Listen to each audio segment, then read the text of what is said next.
Hello, Assalamualaikum semua. Alhamdulillah, akhirnya kita sampai di Hong Island. Okey. Tunggu orang masuk dulu.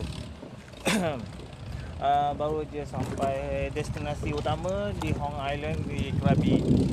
Saya bersama isteri saya, Nurul Fatih Nadia. Pusing sikit. Tengok. Tu dia.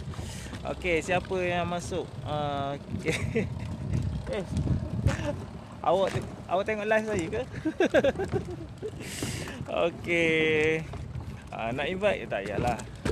Okey, aduh. Okey, memang cantik, memang indah tempat ni. Dia punya jambatan tu. Okey. Tu ada baru sampai. Ni kita berada terapung atas permukaan air ni.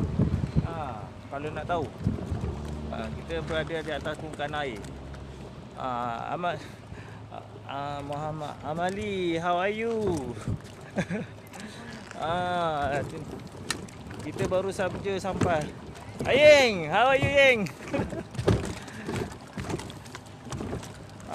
Assalamualaikum semua. Alhamdulillah, seronoklah juga bercuti di sini. Okey, kita sekejap lagi kita akan buat photoshoot lah. Sebelum tu kita akan pusing-pusing tengok dulu tempat yang sesuai untuk buat photoshoot. Photoshoot sendiri-sendiri je. Okey. Siapa? Syida. Hai Syida. Diana. Hai semua. Eliza, apa khabar? Okey.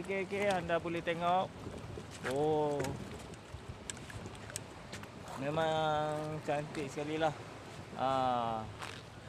Nanti mungkin saya akan buat package photoshoot di Krabi lah kot. InsyaAllah. Dah tahu tempat yang menarik ni.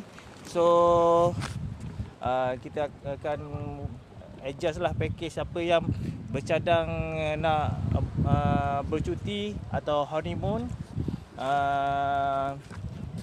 Nanti insyaAllah lah boleh kita buat destinasi photoshoot di sini. Okey. Hai semua yang baru masuk. Sekarang kita berada di Hong Island, Krabi. Lihatlah pemandangan di sini. Ikan. Ikan banyak tu. Sekejap. Pusing. Ikan. Yang tu tadi ada belakang awak tadi. Ikan ni panjang tu. Ikan apa ni? Ikan mucung. Besar. Tadi ikan ni ada belakang awak tadi. Nak khabar awak gelepar kan?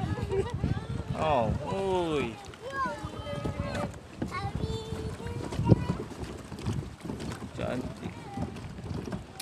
Wah. Ni yang baru sampai. Okey.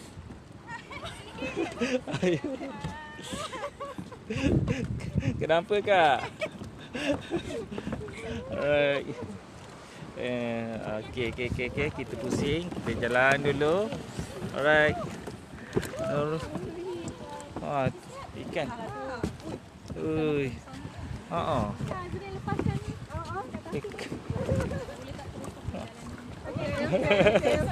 Okey. Jalan dulu. Aduh. Okey. Kita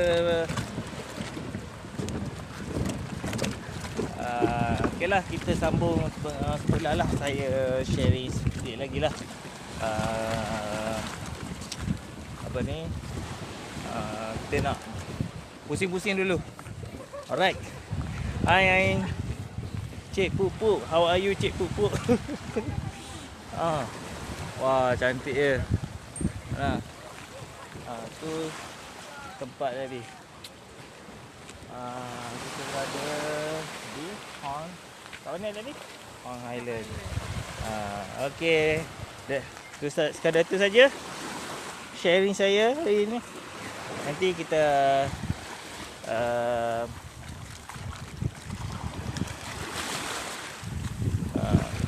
kepada yang anda baru masuk, nanti saya share lagi. Sebab saya nak ke sana bersama isteri saya. Alright, that's all. Assalamualaikum.